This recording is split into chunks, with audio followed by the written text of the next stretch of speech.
At exactly 5:06 p.m. on September 24, 2021, 19-year-old Mia Marcano used her key fob to enter her apartment at the Arden Villas complex in Orlando, Florida. She had no idea that just 44 minutes earlier someone else had already been inside, someone with a master key who shouldn't have been there. Mia was supposed to catch a flight to Fort Lauderdale that night to visit family. She never made it to the airport. By 9:23 p.m. that same night, her mother was calling the Orange County Sheriff's Office, desperate for a welfare check. What investigators would discover would expose a deadly obsession that had been building for months. But to understand what happened in those final moments in apartment 3303, we need to go back to the beginning, to when a simple workplace friendship became something far more sinister. Welcome back to the Anatomy of Evil. Thanks to all my viewers and subscribers for your support. Don't forget to subscribe. And today, we're diving deep into a case that not only shocked Central Florida, but exposed dangerous gaps in tenant safety that could affect any of us. If you're new here, make sure to subscribe and hit the notification bell because we cover cases like this that reveal the true anatomy of evil every week. Today's case involves a 19-year-old college student whose life was cut short by someone she trusted, someone who had access to her most private space.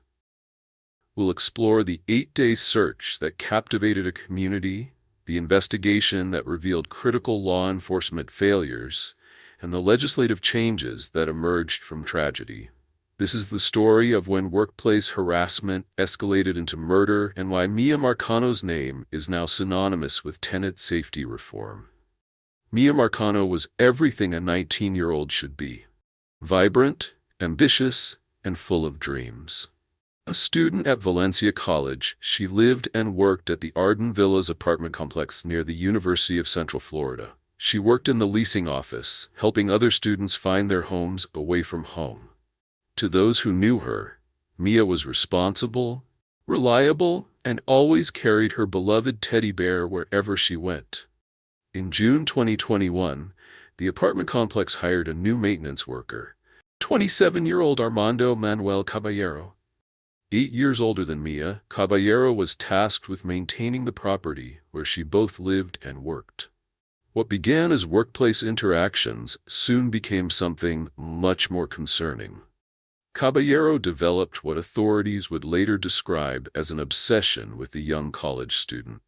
Friends and family told investigators that Caballero bought Mia food, sent her money through Cash App, which she refused and tried to refund, and repeatedly asked her out on dates. The gifts escalated to disturbing levels. Caballero once gave Mia $600 in cash, an amount that made her deeply uncomfortable.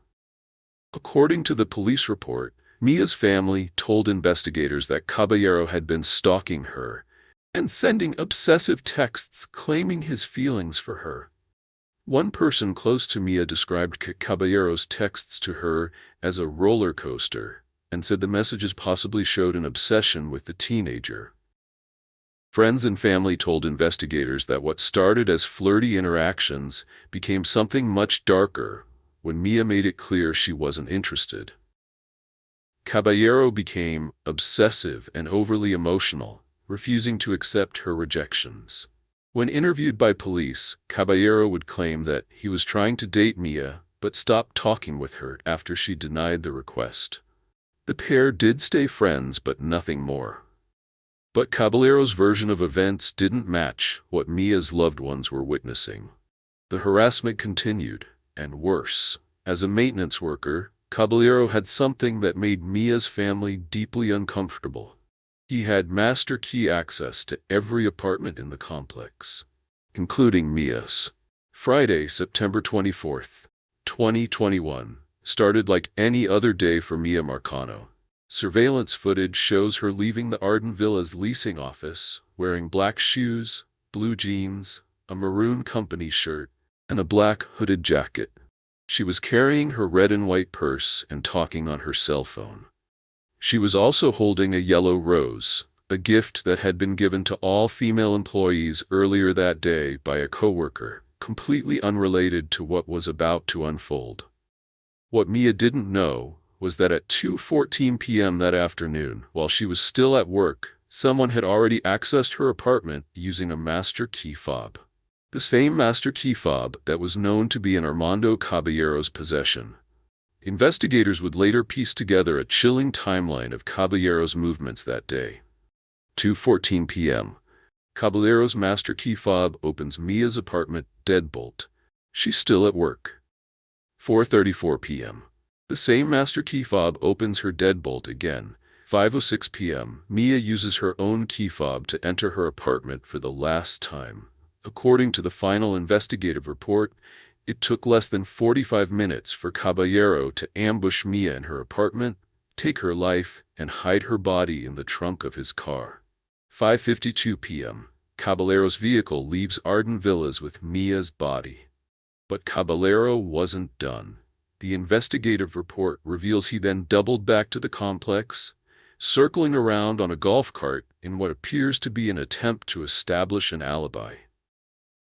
7:01 p.m. Caballero places a fake maintenance call. 7:11 p.m. He contacts apartment office staff asking to be let in through the gate, clearly attempting to create a record of his presence that would seem normal.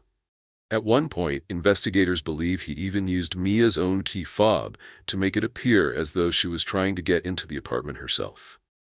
Meanwhile, cell phone records would later show that between 8:20 and 8:40 p.m. that night, Caballero was at the Timberscan apartment complex, a location where he previously lived and where Mia's body would eventually be found.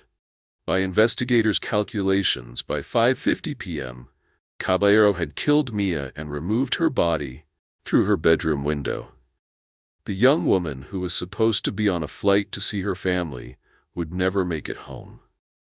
At 9:23 p.m. on September 24th, Mia's mother made the call that would launch one of the largest missing person investigations in Orange County history. When Deputy Samir Paulino arrived to conduct the welfare check, he was met by Mia's roommate, but couldn't gain access to her room because it was locked from the inside. What the deputy found when he finally got inside should have immediately raised red flags. Mia's bed wasn't made, unusual for the neat young woman. Jewelry was scattered and broken on the floor. Her beloved teddy bear, which family said she never went anywhere without, was in the closet instead of with her. Most disturbing of all, there was a patch of dried blood on her pillow and a box cutter found under her rug. What happened next would later become the subject of internal investigations and family lawsuits. According to investigators, Deputy Paulino failed to report critical details to his supervisor, including the blood found on Mia's pillow and the broken jewelry on the floor. Because of these omissions, Mia was classified as a voluntary missing person instead of a missing endangered person. The case wasn't escalated to the Criminal Investigations Division. The family's lawsuit would later claim that when they asked about fingerprint evidence or expressed concerns about Caballero, Paulino told the apartment complex security guard that the case was not a priority unless Mia was elderly or disabled. Frustrated with what they saw as law enforcement's lack of urgency, Mia's family took matters into their own hands. They noticed items in Caballero's car that made them suspicious: a screwdriver in a bag, a cell phone case on the floor, and an unknown blanket in the back seat. At 3:45 a.m. on September 25th, cell phone video captured Mia's family confronting Caballero directly. In the footage, family members can be heard accusing him of stalking their daughter. In the video, Caballero can be heard claiming he wasn't a stalker, as Mia's relatives pressed him for answers about her disappearance. The family even followed Caballero to his apartment, where they observed him removing various items from his car while wearing blue rubber gloves. When they asked to search his residence, he agreed, and with a police officer present, they found nothing of penitentiary value. By Sunday, September 26th, the investigation had intensified. At 1:30 a.m., detectives executed a search warrant on Caballero's apartment. The Orange County Sheriff's Office dedicated at least 30 detectives to the case, with Sheriff John Mina describing it as one of the most resource-intensive investigations he had ever seen. By Monday morning, September 27th, deputies had secured a warrant for Caballero's arrest on burglary charges, based on evidence that his master key fob had been used to unlawfully enter Mia's apartment. At 10:23 a.m. on September 27th, just 3 days after Mia's disappearance, Seminole County deputies made a grim discovery. Armando Caballero had been found dead, hanging inside a maintenance shed at an apartment complex where he had previously worked. Caballero's suicide meant that investigators would never be able to interrogate him about Mia's disappearance. But the evidence was already pointing clearly in his direction. The race to find Mia was now a recovery mission. With the only suspect dead, investigators focused on one crucial question. Where was Mia Marcano? Cell phone records led investigators to the Timber Scan apartment complex, where Caballero's phone had pinged on the night of Mia's disappearance, the same location where he had previously lived. On Saturday morning, October 2nd, 8 days after Mia went missing, her body was discovered in a wooded area near the complex. The details were horrifying. Mia had been found bound with black duct tape around her hands, feet, and mouth. Her body was mostly skeletonized due to the Florida heat and wildlife.